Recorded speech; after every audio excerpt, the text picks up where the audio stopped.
Apple Night lures you in with its retro aesthetic and does not let you go for its roughly 3 hours worth of playtime.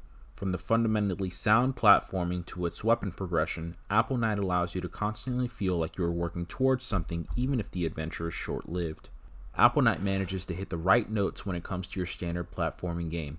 Tight controls and a slowly increasing difficulty to test your mechanics allows the player to feel like they are developing their mechanics as the game progresses.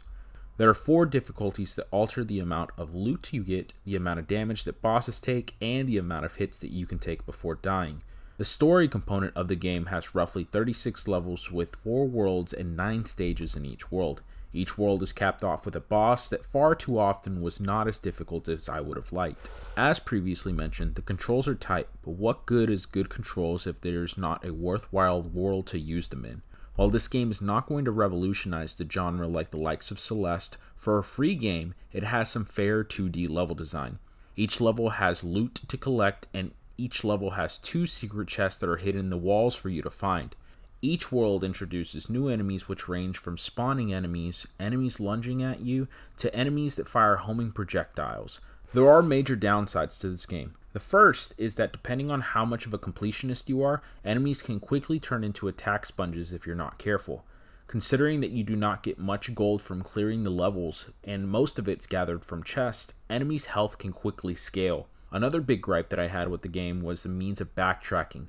Early on, I really wanted to find every chest and all of the secrets in each level. As the game progressed, I felt this compulsion less. A big reason for this was because some of the secret chests are fairly well hidden, which, granted, is a good thing. However, sometimes the levels are pretty long, and having to manually trek all the way back with no way of quickly getting back to a checkpoint made me less inclined to continue this pursuit. This becomes most evident in later levels where you have doors that can only be independently opened with a lever that can only activate one at a time, meaning that you would have to go through the process of independently activating each one as you look for the secret chest if you did not find it on your first run through the dungeon. Lastly, the bosses had nothing to write home about. I know that it is a fairly simple game, but I would have loved to see a little more variety than what I got. Now to discuss the game's monetization model, considering it's a free game. Without any purchases, you will see ads at the end of every level. Also, spread throughout the levels are chests that can be broken, which will trigger an ad, and when complete, it will give the player extra loot and HP. These chests are completely optional. On the subject of loot, the game has a shop that uses in-game currency which can be obtained by defeating enemies and breaking both regular and ad chests. This currency can be used to buy better swords and characters, each of which give you better flat stats or give you a special ability like making you invulnerable for longer after receiving damage. In the shop, you will also find special attacks, which are represented by apples in your UI, which are your ranged attacks and can have you shoot fireballs or literal apples. Should you choose to pay for anything, you have quite a few options available for you. There are several packs which unlock several characters and a permanent increase to your gold earned. There's also a support pack that is prompted very early on that is $5.